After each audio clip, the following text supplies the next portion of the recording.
Hello, my name is Sarah Crome and this is for Learners Sports and Exercise Medicine MSc. This is for Module 4 and it's the assessment of the knee. And today I've got Tom with me who's going to be my model. Tom, are you happy to be my model?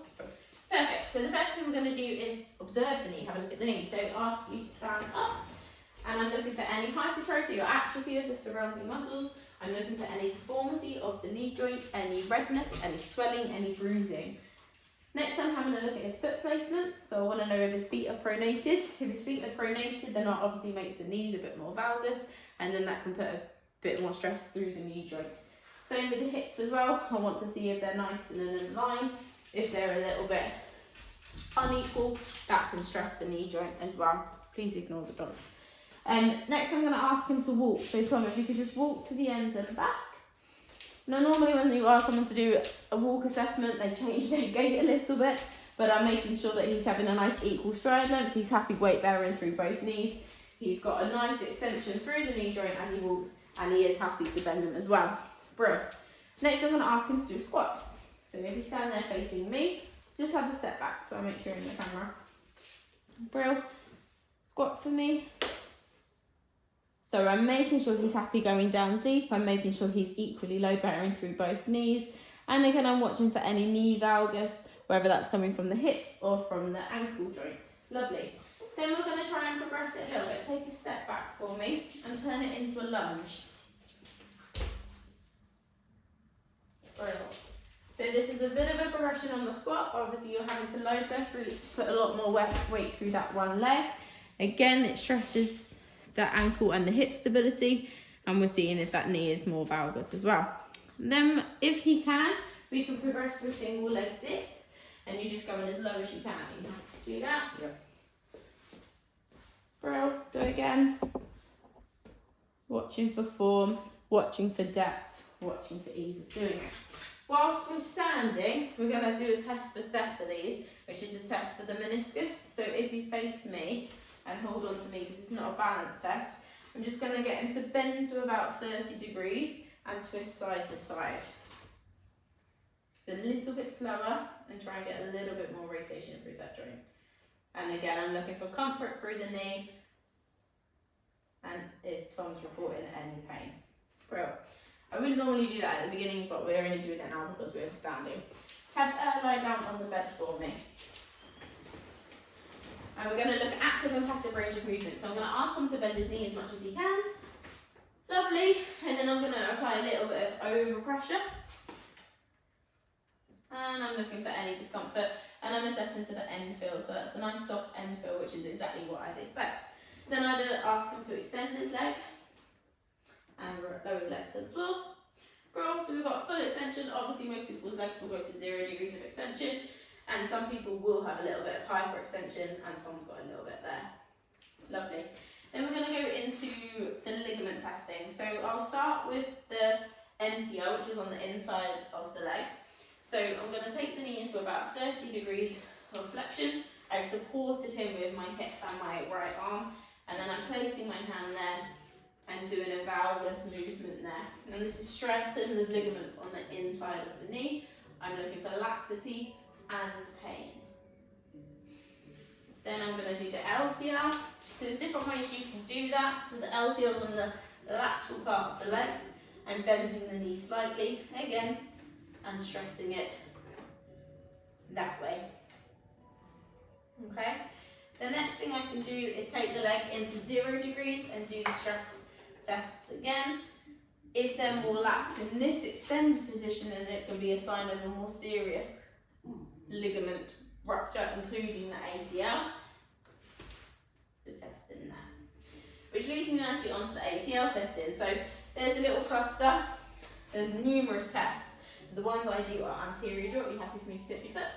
So I'm going to sit on this foot. I've got my hands on the tibial condyles and I'm just doing a PA tibial glide, and I'm looking for that end feeling and laxity there. In this position you can also test for PCL. So we're on tibial tuberosity and we're drawing the knee backwards. Okay, and again looking for any laxity there. Another way you can assess for PCL is if you bend this leg and you'll see the tibial condyles there, tibial tuberosity, sorry, and you'll see that they're nice and level and equal. If one was more depressed, then it would be a sign that the PCL is injured. Another test is the Lachman's. I'm going to show you on this leg so you can see what I'm doing. So the Lachman's has the highest sensitivity and specificity, and it's renowned for being the kind of gold standard for testing ACL. So we're behind tibia again, and we're doing a PA glide, again looking for laxity. Another test that I really like is the lever, which is fairly new, but basically you relax the leg on there, and then you apply pressure to the femur, and you should see the leg lift up. I find it quite easy to test. So that's ACL, PCL, MCL, and ACL. Obviously you've got ligaments around the kneecap, around the patella, so you can palpate around the patella to look for any pain or discomfort, and you can also do modes. So you can do medial, lateral, caudal or cathalad modes, and I'm looking for any difference in laxity to the other side. If you are suspecting an issue with the patella, you can do patella tap. So you're just tapping on the patella. If they're reporting pain, then that can be a sign of obviously like a patella fracture. And also you're looking for the amount that the patella kind of bounces, so that can be a sign of inflammation under the patella as well. Another sign of inflammation is a sweep test, where you're sweeping around one side of the knee and then around the other as well. And you're looking for any pockets of swelling that pop up or around the knee joint. Okay? To palpate further areas of the knee, we'll bend the knee. Just keeping it up there for me. And we're going to do the joint line. So the joint line is a test for meniscus predominantly, or swelling within the joint. So medial joint line is around there, and you're just looking for any discomfort that the patient reports. And again, on this side, around there as well. You can pop out the tibial condyle, so lateral or medial. That's obviously where the ligaments attach, so you can see whether there's any discomfort or anything around there. Same on that side. And again, the femoral condyles, which are up here. And on this side. Okay? If we're suspecting a patella tendon issue, then we obviously want to palpate the tendon. So around the bottom of the patella and coming down onto the tibial tuberosity. Now, if there's a prominent tibial tuberosity, then that can be a sign of osteostratus, which is obviously quite common in teenagers, boys more so than girls. You've got the quads tendon, which is around there as well, which you can palpate, and it's just not as common as patella tendinopathy. And then to strength test, again, I'll use this leg so you can see what I'm doing. You can either do a straight leg raise, which is a bit more of an active one, so I'll ask Tom to tense his quad, and then lift his leg up off the bed, keep it there, and then I'm going to try and resist him. Brilliant. And then to really isolate the quads and take hip flexors out of the question, I can get him to extend up against my hands now, try and extend the knee. Brilliant. And then I can also have a look at hamstring strength as well, so bend the knee for me there. Brilliant. Now, going back to range of movement, if he did have a lapse of range of movement and I didn't think it was joint, I thought it was muscular into extension, then the two main muscles it's going to be as the hamstrings or the gastroc. So to test the hamstring, you bring the leg up into 90 degrees, so this is the 90-90 test, and then you're bringing that leg up there. Obviously you're comparing to the other side, and you're having a look at that angle there. You can also do the hamstrings in that position, but there's more things that can be affected with that, such as the sciatic nerve. The gastrocnemius is the other muscle which obviously crosses the knee joint at the back, and to test that you would bring the foot into dorsiflexion, and then if I wanted to assess it against the soleus length, you take the knee off, and you should find that you have more range in the joint there as well, at the ankle. Lovely. And then lastly, meniscus. We haven't done McMurray's. So we did Thessaly's earlier.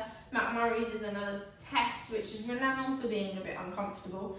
But you basically bring the leg into flexion. There's two different ways you can do it.